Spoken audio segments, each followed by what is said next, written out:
How blessed is he whose transgression is forgiven, whose sin is covered.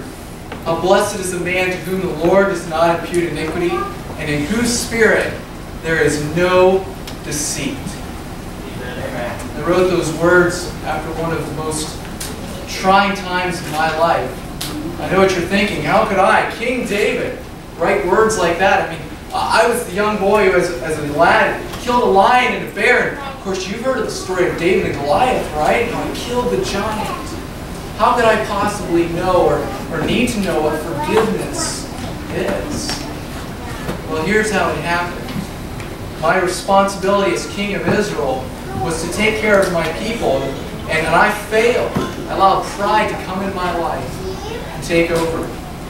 And my responsibility to lead an army to battle, and I did. I stayed home one day, and as I was at home, I looked out and I saw a woman, and I lusted after her in my heart. I thought I loved her, but in reality, I just loved myself.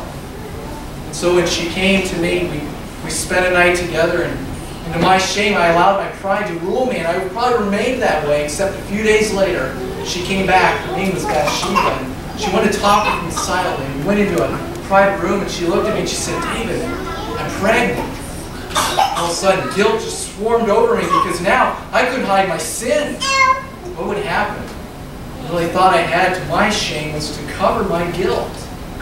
And so I thought, why don't I have her husband, Uriah, come back from battle, make it look like that's how she got pregnant. And Uriah came, that faithful servant of mine, and he was so faithful that even though I tried to get him to go home, he wouldn't do it. I even prepared a meal for him and got him drunk, and he still wouldn't go home.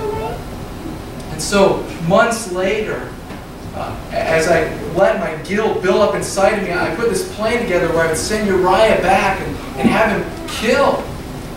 And so he went back to battle, and as he fought in the battle, my army pulled back and left him alone in front of the battle line, and he was murdered. So now I was guilty because I had stolen something, a woman. So now I had stolen something else, a man's life. And the guilt plagued me. I couldn't talk with God. It seemed as though all communication was just broken. Months later, Prophet Nathan came to me, and I was so thrilled because finally maybe God was going to say something to me. Maybe God could tell me something. And as Nathan came in, I asked him, I said, "Nathan, why hasn't God been speaking to me recently?" And he looked at me and said, "David, there's some problems in the kingdom." I said, "Tell me about it." He said, "Well, there's this wealthy man who owns many sheep, and this poor man who owns just one little lamb. The visitor came to town, and as the visitor the rich man took him in and was going to prepare a meal for him. And instead of killing one of his own lambs, he went out and killed the little lamb of the poor boy." Well, as soon as I heard this, I was furious. I jumped to my feet and I said, "Well, Nathan, this man must die. He's stolen something that's not his."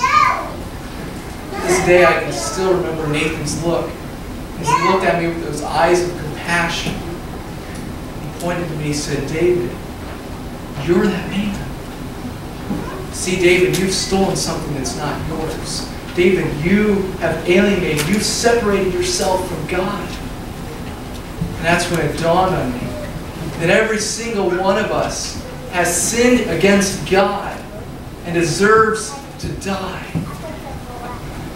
And this is where forgiveness comes in.